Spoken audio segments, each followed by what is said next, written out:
할렐루야. 신실하신 하나님을 의지하는 성도 되시기를 축복합니다.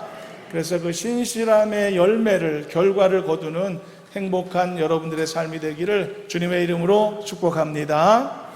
나는 주 안에서 항상 행복합니다.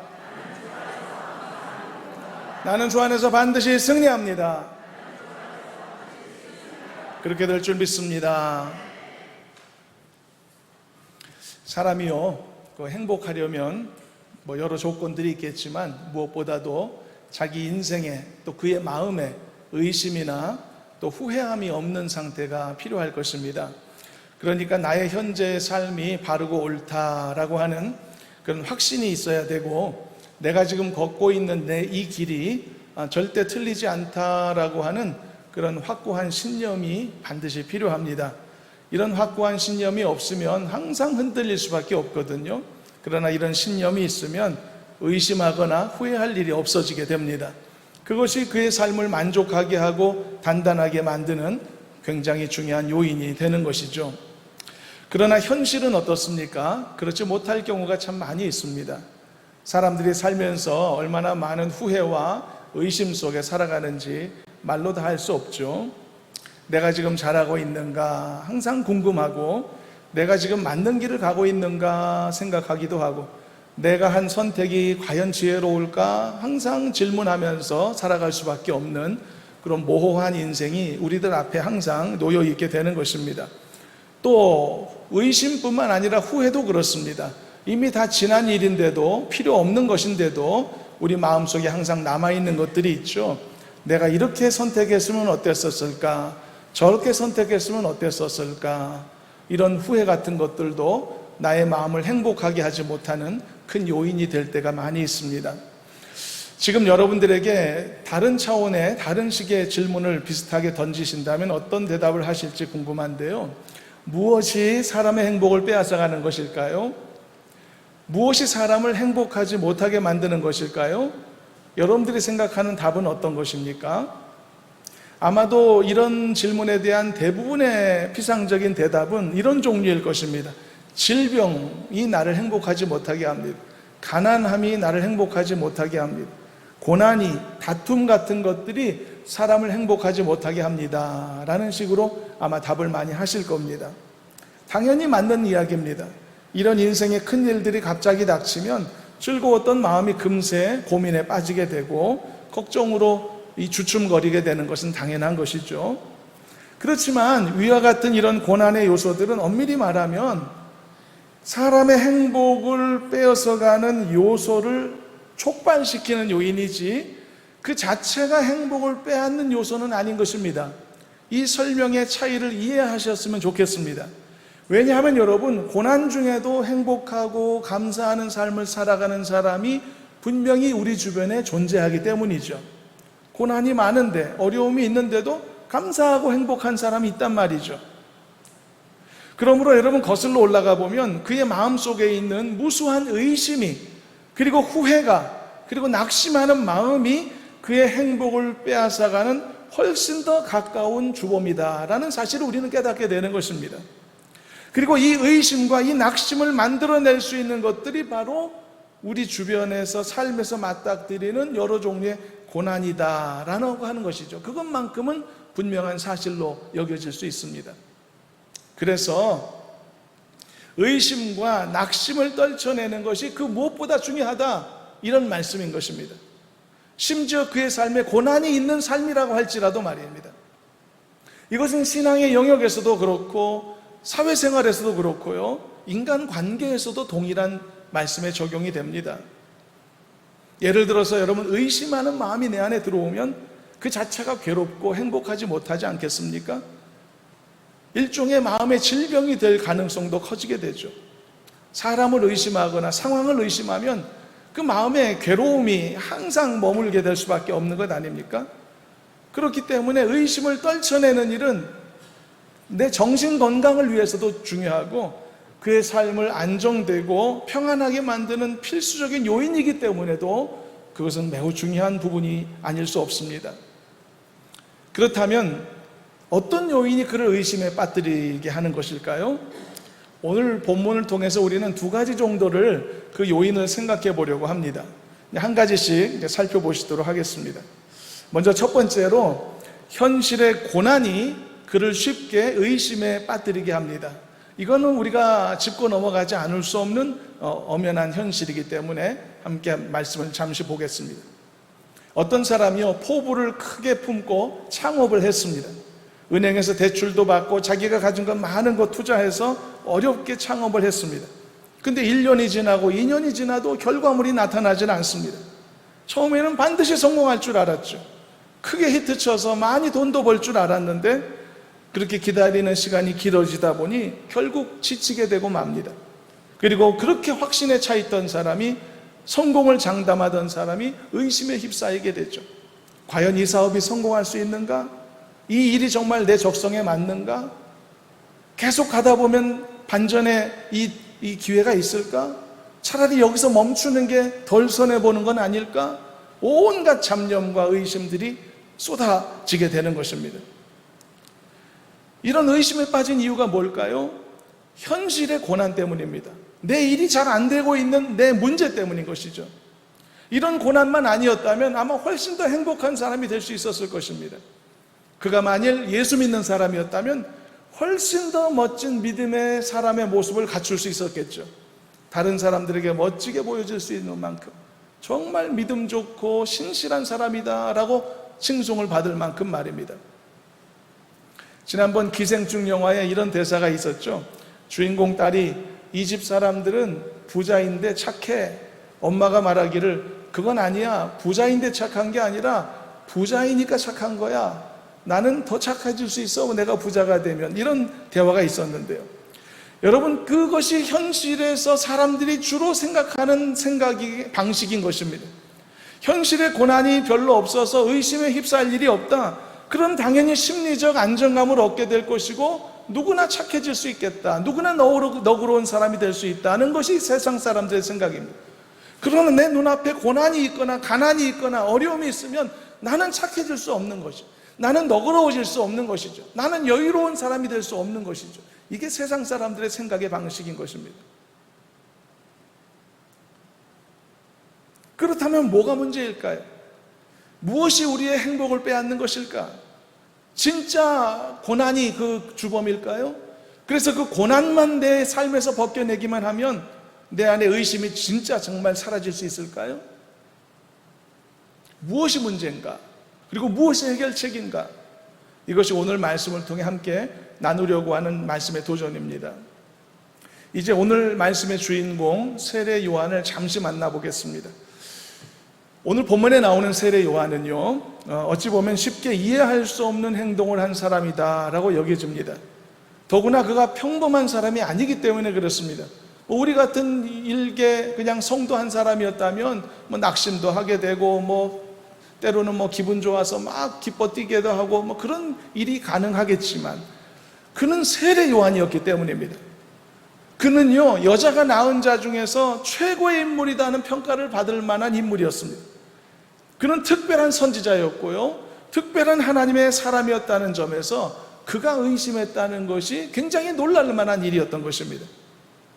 세례 요한이 어떤 의심을 했는가는 오늘 본문 속에 사실 나와 있죠. 다시 한번 읽어보겠습니다. 2절과 3절 말씀을 다 같이 함께 합독해 봅니다. 요한이 옥에서 그리스도께서 하신 일을 듣고 제자들을 보내어 예수께 여짜오되 오실 그 이가 당신이 오니이까 우리가 다른 일을 기다리오리이까.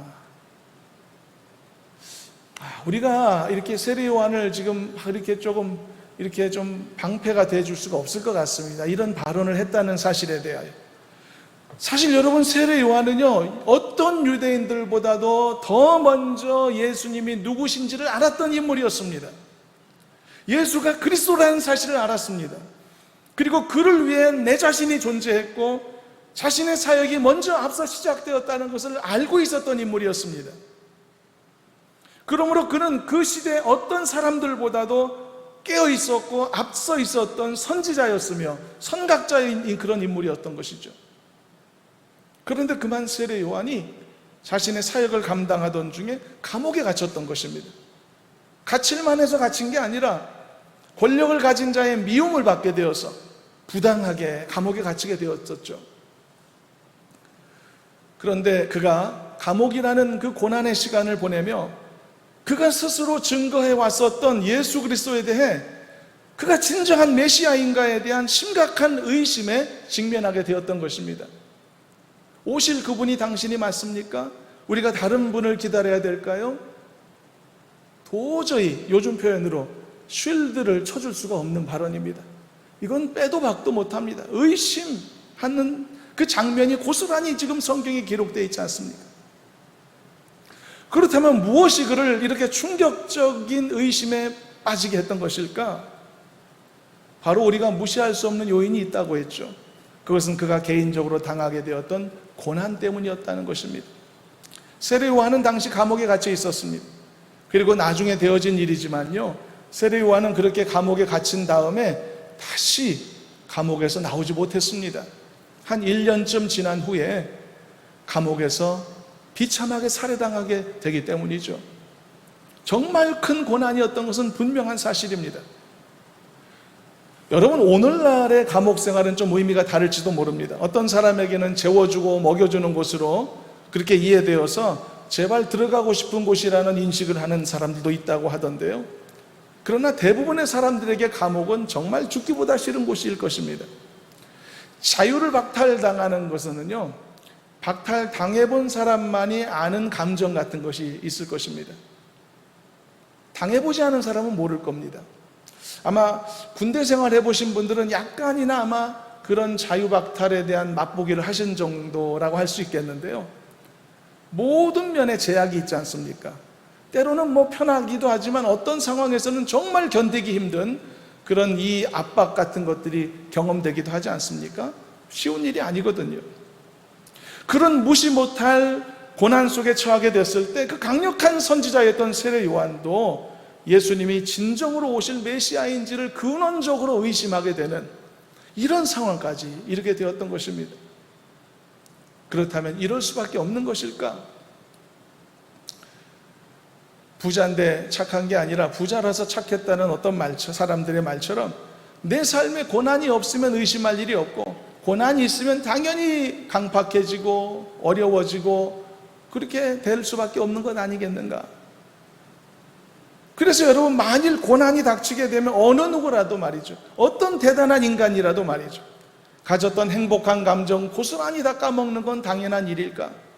결코 착할 수 없고 고난 중에 너그러울 수 없고 모든 일에 불안해하고 의심만 하게 되는, 작은 것에도 놀라게 되는 이런 강팍한 마음, 연약한 심정을 갖고 살아갈 수밖에 없는 것일까? 고난당한 사람들은 다 이런 삶을 사는 것일까? 그런데 여기에서 우리는 문제의 해결점을 바르게 찾아야만 하는 것입니다. 여러분, 고난이 반드시 나를 망하게 하고 불행하게 한다는 생각을 갖고 그 인식에만 머물러 있는 사람은 어떤 인생 살 것 같습니까?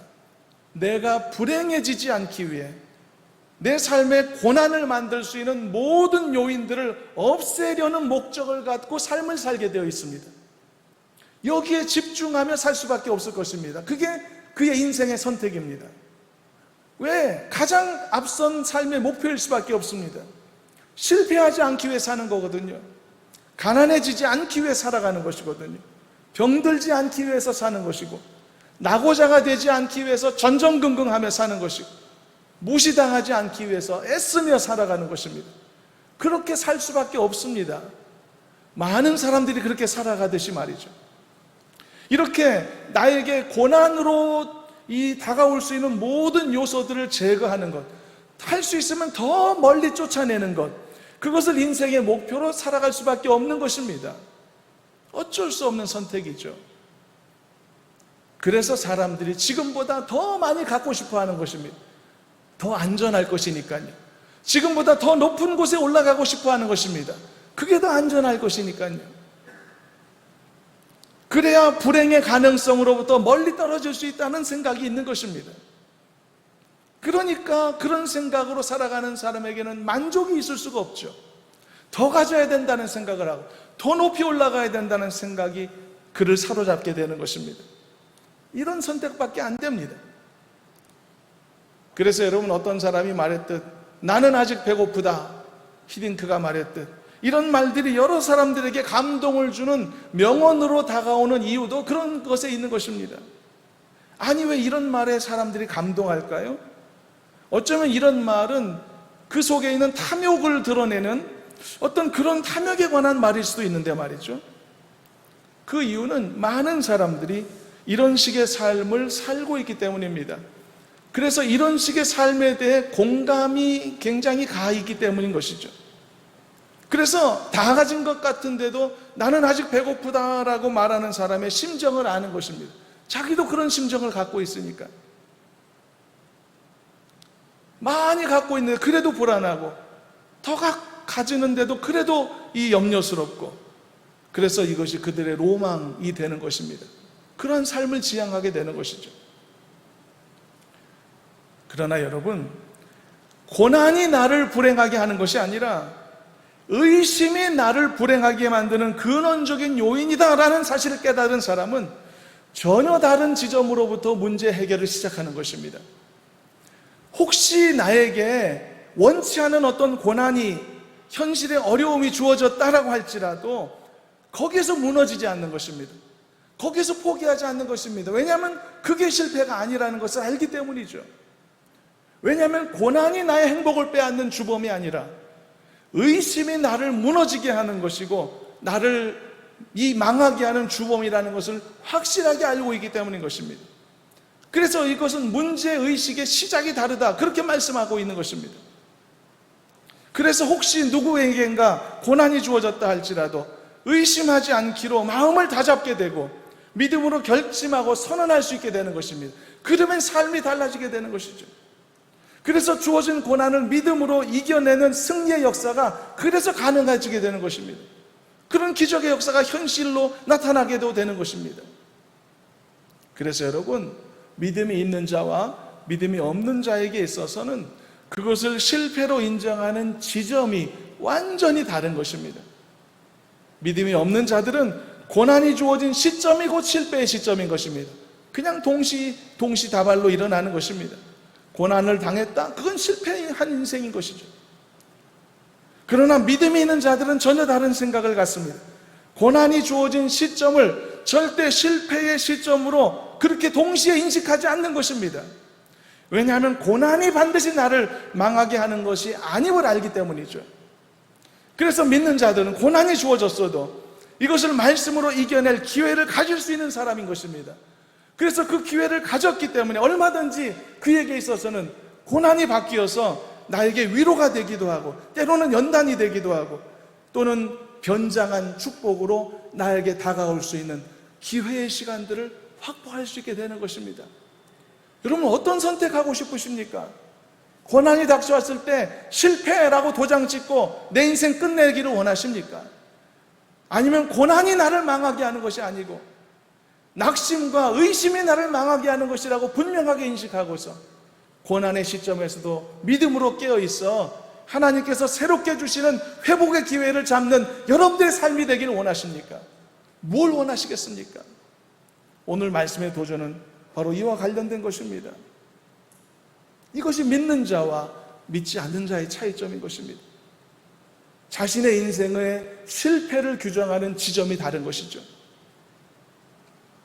여러분, 이 차이가 아무것도 아닌 것 같지만 엄청난 차이입니다. 상상 이상의 차이인 것입니다. 한쪽은 고난에 바로 무너지는 사람, 한쪽은 고난에도 무너지지 않고 다시 힘을 얻을 수 있는 기회를 가지는 사람이니까요. 최후의 방어막이 한 겹 더 그를 둘러싸고 있다는 뜻이니 얼마나 큰 유익인지 모르는 것입니다. 여러분, 방어막 한 개가 더 쳐져 있다는 게 얼마나 중요한지 아십니까? 그 한 겹 때문에 죽을 사람이 살아날 수도 있는 것입니다. 그 한 겹을 무시해서는 안 되는 것입니다. 어떤 영화에 보니까 이 주인공이 최후의 총탄에 맞아 쓰러졌는데 나중에 보니까 죽지 않고 다시 일어나는 것입니다. 알고 보니 가슴팍 주머니에 이렇게 꽂아놓은 작은 성경책이 총탄을 뚫지 못하고 머물러서 살아났다, 뭐 그런 이야기 여러분 있지 않습니까? 여러분, 방어막 한 개가 이렇게 소중할 수 있습니다. 한 사람의 생명을 살릴 수도 있는 것입니다. 사랑하는 성도 여러분, 고난이 나에게 실패를 가져다 주는 게 아니라 의심과 낙심이 나를 실패하게 만든다는 사실을 직시하시고, 그래서 믿음으로 낙심케 하는 모든 것들을 이기고 승리하기로 다시 한번 결단하는 복된 성도들이 되시기를 주님의 이름으로 축원합니다. 그래서 절대로 나를 망하게 하는 의심의 마음이 내 안에 자리 잡지 못하도록 만드시길 바랍니다.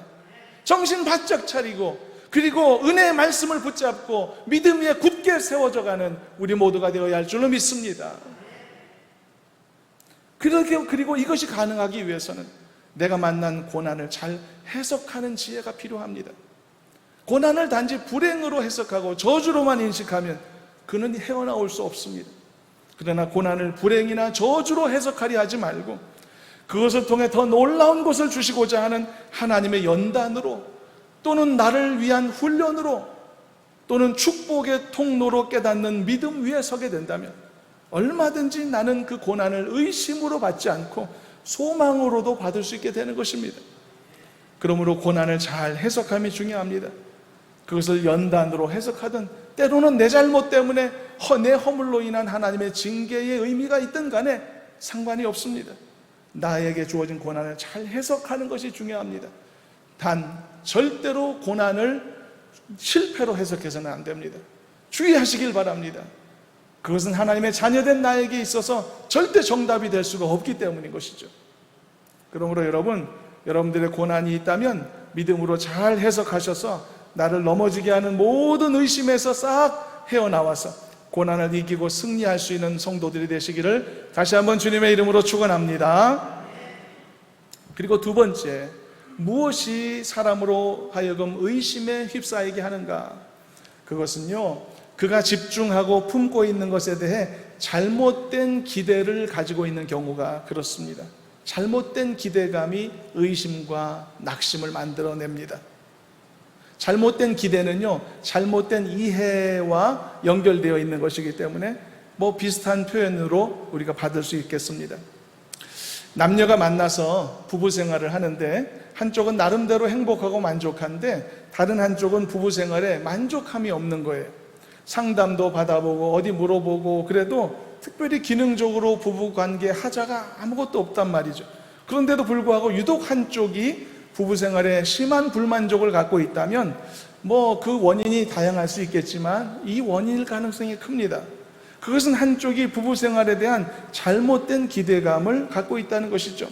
그래서 결혼이라고 하는 것에 대한 과대한 로망을 갖게 되어서 자신이 결혼하게 되면 이렇게 놀라운 일들이 내 앞에 펼쳐질 거다라고 기대하게 된다는 것이죠. 물론 그런 큰 기대감을 갖는 것은 나쁘지 않지만 그 대단한 기대가 결국은 나에게 주어진 결혼이라는 이 사건이 어떤 의미이고 어떤 것인지를 제대로 파악하지 못하는 데서 오는 잘못된 이해로부터 비롯한 기대라면 그것은 건강치 못한 모습이라고 할 수 있는 것입니다. 그런 사람은 결혼 생활에 만족할 수가 없는 것입니다. 서로의 차이가 얼마나 많은데 그것을 인식하지 못하고 내 기대만을 그냥 세워놓는다면 당연히 상처받을 수밖에 없는 것이죠. 제가 여기에 달는지 아세요? 이게 브로치 같은 거 달았지 않습니까? 지난주에 처음 달았는데요. 제가 단 것 아니거든요. 아침에 주일에 옷을 입으려고 했더니 뭐가 있어서 이거 뭔가 했더니 달아놨어요. 근데 저는 좋아하지 않는데 그냥 시간도 없고 그래서 입고 나왔거든요. 입고 나와서 이제 지난주에 그리고 집에 갔더니 제 아내가 그러는 거예요. 권사님들 여러분들이 제 아내에게 얘기했다는 거예요. 그 브로치 참 예쁘더라고, 참 어울리더라고, 그렇게 칭찬을 많이 해주셨다는 거예요. 그래서 싫지만 오늘 제가 한 번 더 달고 나왔거든요. 그런데 지난주에 이렇게 예배 끝나고 뒤에 있는데 남자 성도님들도 이것에 대해서 저한테 말씀하셨던 분이 몇몇 분 계세요. 근데 그분들이 뭐라고 말씀한지 아세요? 그분들은 이게 뭐예요? 이렇게 물어봐요. 이게 뭐예요? 저는 뭐라고 대답했냐면 아무것도 아니에요. 그랬더니 그분들이 뭐라고 말하시는지 아세요? 예. 그리고 지나가세요. 너무 다르다는 생각을 했었습니다. 우리 여자 성도님들은 참 예뻐요, 브로치 예뻐요. 그런데 남자분들은 그게 뭐냐고 먼저 물어보는 거죠. 저 같아도 그렇게 물어봤을 것 같아요. 예쁘고 이게 아니라 그게 뭘까? 이게 무슨 의미가 있지? 무슨 문양일까? 뭐 이렇게 궁금해했던 것이거든요. 차이가 많이 있거든요. 잘못된 기대감은 이런 잘못된 이해, 파악하지 못하는 잘못된 이해로부터 비롯된 것이라면 그것은 그 사람을 불행하게 만들고 그 사람을 힘들게 만드는 것이라는 그런 말씀입니다. 왜 이런 불행이 그의 마음에 찾아왔는가? 잘못된 기대감. 그것은 무엇 때문인가? 잘못된 이해, 헛된 망상, 바로 이런 것이라는 겁니다. 그렇다면 세례 요한 좀 보겠습니다. 세례 요한은 그럼 어떤 잘못된 기대감을 품었던 것일까요? 기본적으로 세례 요한은 예수님이 그리스도시고 살아계신 하나님의 아들이라는 사실을 분명하게 알고 있었고, 그리고 한때 그는 스스로 그 사실을 증거하던 사람이었단 말이죠. 그런데도 불구하고 그가 그의 머릿속에 기대하던 메시아의 모습은 그의 아들을 이 세상에 보내신 하나님의 생각과는 상당한 차이가 있었다는 사실입니다. 잘못된 이해의 발생인 것이죠. 그 증거가 어디 있는가? 오늘 말씀 속에 있습니다. 본문 다시 한번 읽어보겠습니다. 2절, 3절을 읽어보면서 세례 요한이 어떤 잘못된 이해를 가졌는가를 한번 좀 생각해 보겠습니다. 함께 읽어봅니다. 요한이 옥에서 그리스도께서 하신 일을 듣고 제자들을 보내어 예수께 여짜오되 오실 그이가 당신이 오니까 우리가 다른 일을 기다리오리이까. 여러분, 3절에서 세례 요한은 자기 제자들을 보냈죠. 그래서 예수님이 바로 우리가 기다리신 그분인가를 질문하게 됩니다. 의심의 질문이 분명합니다. 그런데 방금 앞서 읽은 2절 말씀을 보면은요, 세례 요한이요, 감옥에서 예수님이 어떤 일을 하고 계시는지, 또 예수님이 어떻게 요즘 지내고 계시는지, 무슨 일들에 집중하고 계시는지, 그런 예수님의 행적들에 대해서 상당한 인포메이션을 전달받고 있었음을 알 수가 있습니다. 2절에 그렇게 되어 있죠. 사람들을 통해서 전해 들은 겁니다. 예수님이 지금 뭐 하고 계시고 무슨 일 펼치고 계시는가. 그러니까 그가 감옥에서 예수님에 대해서 전해 들었던 다양한 정보들이 분명히 있었는데, 근데 놀랍게도 그것이 예수님에 대한 확신을 불러일으켰던 게 아니라 정반대로 예수님에 대한 의심의 원인이 되었다는 것을 알 수 있죠. 왜 그랬을까? 어떻게 이렇게 일반적인 기대와는 정반대 결과가 나타났을까? 그 이유는 여러분, 세례 요한이 예수님을 근본적으로 불신한 상태는 아니었지만, 그러나 메시아가 이 땅에 오신다면 어떤 일을 행하시고 어떤 역사를 펼치실 것인가에 대해서는 분명히 지금 예수님이 감옥 밖에서 보여주고 계신 그 모습을 그가 기대했던 것은 아니었다는 사실이죠. 잘못된 이해가 있었던 겁니다. 그 잘못된 이해가 잘못된 기대감을 낳았던 것이고, 그 잘못된 기대감은 반드시 좌절될 수밖에 없기에 이렇게 상처받고 의심하는 지경까지 이렇게 되었던 것입니다. 게다가 감옥에까지 있었으니, 육체의 고난까지 더해졌으니 얼마나 어려운 상황이었을까 의심하게 되었던 것이죠. 안타까운 상황인 것입니다. 잘못된 기대감이 이런 결과가 나올 수 있는 것입니다. 제가 오래전에 한 10여 년 전에 중국에 갔었을 때 길에서요, 무선 헬리콥터를 파는 좌판을 보게 되었었습니다. 그 당시 우리나라에도 그런 제품들이 막 수입돼서 들어오고 있었는데 가격이 좀 있었거든요. 근데 그때 제가 본 무선 헬리콥터는요, 너무 저렴한 거예요. 너무 싸고, 게다가 크기도 이만큼이나 커서 너무 멋져 보이는 것입니다. 그래서 야, 모든 제품이 다 메이드 인 차이나인데 여기는 원산지라 이렇게 싸게 파는구나, 그렇게 생각을 하고 둘째 아이 선물로 주겠다는 핑계로 그걸 사가지고 왔거든요. 근데 집에 와서 작동시켜 보니까, 아니 그 헬기는 위로 떴다가 가라앉는 것밖에 못하는 거예요. 전진도 후진도 좌우회전도 못하는 거예요. 다른 헬기들은 원래 다 그렇게 하는데 제가 사온 건 그냥 뜨고 내리는 것만 가능해요. 세상에, 저는 무선 헬기라면 당연히 다 그럴 줄 알았거든요. 근데 어쩐지 싸다고 했더니, 근데 가만히 포장지에 보니까 그 사실이 또 써있기도 했었습니다. 저는 전혀 몰랐었죠. 제가 어디 가서 하소연도 못하고요. 그런데 가만히 생각해 보니까 제가 너무 지나친 기대를 했던 것이더라고요. 그 장난감을 사실 얼마 주고 샀냐 하면 10,000원도 안 주고 샀거든요. 10,000원도. 그런데 10,000원짜리 장난감한테 뜨고 내리라고 그러고 뭐 앞, 전후, 좌우회전까지 다 기대했으면 그건 지나친 욕심이었겠다는 생각이 들었었습니다. 잘못된 기대감, 그것은 그를 쉽게 의심과 낙심에 빠지게 하는 것입니다. 실망감에 빠지게 하는 것입니다. 게다가 세례 요한의 경우는 훨씬 더 악조건인 상황이라고 했죠. 당시 그는 차가운 감옥 속에 갇혀 있는 상황이었습니다. 그 상황 자체만으로 그는 행복할 수가 없는 것이겠지만 이제는 의심의 구름까지 덮치게 됨으로써 더 깊은 실망과 낙담 속에 빠져들게 되었던 것입니다. 그래서 이렇게 사람까지 보내서 오실 그분이 당신이 맞습니까? 내가 기다리고 내가 증거하던 그리스도가 바로 당신이 맞습니까? 다른 사람 기다려야 됩니까? 이런 말까지 하게 되었던 것입니다. 그래서 여러분, 잘못된 기대감이 이런 불행한 감정, 실족함을 낳을 수 있다는 것을 마음에 새기시고요. 그러므로 이런 잘못된 기대감, 그리고 잘못된 이해, 이런 것들을 다 벗겨내기 위해서 하나님의 말씀을 바로 알기 위해 애쓰고 힘쓰는 여러분 되시길 바랍니다. 하나님의 말씀을 바로 배우는데 집중하는 여러분 되시길 바랍니다. 그리고 하나님의 진리된 말씀을 내 심령 속에 바로 새기는 은혜가 있기를 주님의 이름으로 축원합니다. 진리된 말씀 위에 바로 서게 되면 하나님을 바르게 이해하는 셈이 되는 것입니다. 하나님을 바르게 이해하게 되면 내 안에 올바른 기대감만이 충족하게 될 것입니다. 엉뚱한 기대감으로 낙심하게 하거나 내 스스로를 불행해 만드는 그렇게 되는 어리석음을 내가 스스로 범하지 않을 수가 있게 되는 것입니다.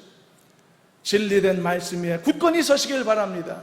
그 말씀이 주는 소망만 붙잡으시길 바랍니다. 그리고 그 말씀의 소망을 붙잡고 하나님의 행하실 놀라운 일들을 소망하면서 걸어나가는 건강하고 건전한 성도들이 되시길 바랍니다. 그런 기대감은 절대 좌절하지 않습니다. 그런 기대감은 절대 나를 낙심케 만들지 않습니다. 왜냐하면 하나님은 신실하시기 때문입니다. 신실하신 하나님은 반드시 약속하신 대로 그 모든 약속들을 내 삶에 이루어 주실 것이기 때문입니다. 어리석은 기대감 갖지 말, 잘못된 이해로 말미암아 옳지 않은 기대감으로 내 안에 상처를 만들지 말, 말씀 안에서 얼마든지 부유하고 풍성하게 나에게 허락하신 이 약속의 말씀을 붙잡고 그리고 그 말씀대로 살아나가는 우리 모두가 되어지기를 주님의 이름으로 축원합니다. 말씀을 요약하고 마치겠습니다. 처음부터 보겠습니다. 왜 사람이 삶의 행복을 잃어버린다고 했죠? 왜 그러냐? 사람은 의심과 낙심에 쉽게 빠지기 때문이다. 그렇다면 무엇이 사람을 의심과 낙심에 빠지게 한다고 했습니까? 여기서부터 우리는 전혀 다른 정답을 제시하였습니다. 대부분의 사람들은 고난이 그리고 실패가 사람을 낙심케 한다라고 그렇게 거의 동격처럼 그렇게 인식한다고 했죠. 그러나 그리스도인들은 다르다고 했습니다. 사람의 행복을 빼앗아가는 요인은 고난 자체가 아니라 의심하고 낙심하는 그 자체에 있는 것이라고. 그렇기 때문에 이 문제를 해결할 수 있다면 그는 고난 중에서도 얼마든지 승리할 수 있다라고 말씀했습니다.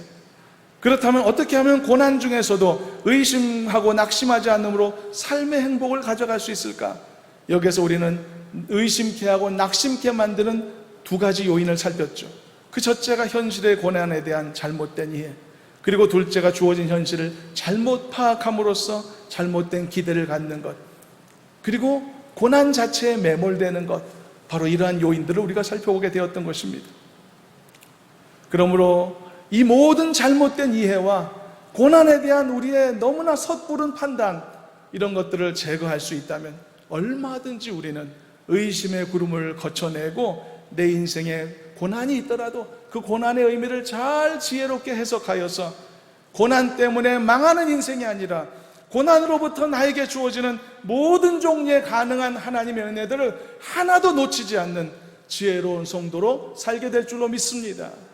그것이 연단이든지 간에 혹은 나를 온전하게 만들고자 하는 징계의 성격이라 할지라도 나에게 상상할 수 없는 은혜를 베푸시기 위한 변장한 축복이라고 할지라도 이 모든 하나님의 계획하신 은혜들을 고난을 통해 반드시 나에게 얻게 될 수 있는 그런 인내의 삶을 완성케 될 줄로 믿습니다. 그러므로 이 은혜를 얻기 위해서 고난 때문에 낙심하지 않기로 결단해야만 하는 것입니다. 이것이 오늘 말씀의 한 가지 도전이었던 것입니다. 의심하지 않는 성도 되시기를 축원합니다. 낙심하지 않는 성도 되시기를 축원합니다. 나를 무너뜨리는 건 고난 자체가 아니라 의심과 낙심이라고 하는 것을 분명하게 깨달으시고, 그래서 이 의심과 낙심을 하게 만드는 모든 것들로부터 믿음으로 결단하고 벗어내고 승리하는 우리가 되어야 할 줄로 믿습니다. 그럴 때 여러분 모두가 반드시 믿음으로 승리하게 될 것입니다. 이런 믿음의 승리자들 다 되시기를 주님의 이름으로 축원합니다. 기도하겠습니다. 하나님 감사합니다. 고난이 있고 어려움이 있고 힘든 일들이 오고 가지만 그것이 나를 실패하게 하는 것이 아니라는 사실 다시 한번 깨닫고 도전해 주셔서 감사합니다. 하나님 아버지요, 고난을 통해 우리에게 허락하신 수많은 유익들, 하나님의 은혜들, 예비하신 선물들을 우리가 하나도 남김없이 다 믿음 안에서 취할 수 있도록 인도하여 주셔서 하나님의 은혜 가운데 항상 삶 가운데 승리의 길만 걸어가는 모든 성도들 되게 하여 주시옵소서. 예수님의 이름으로 기도하옵나이다. 아멘.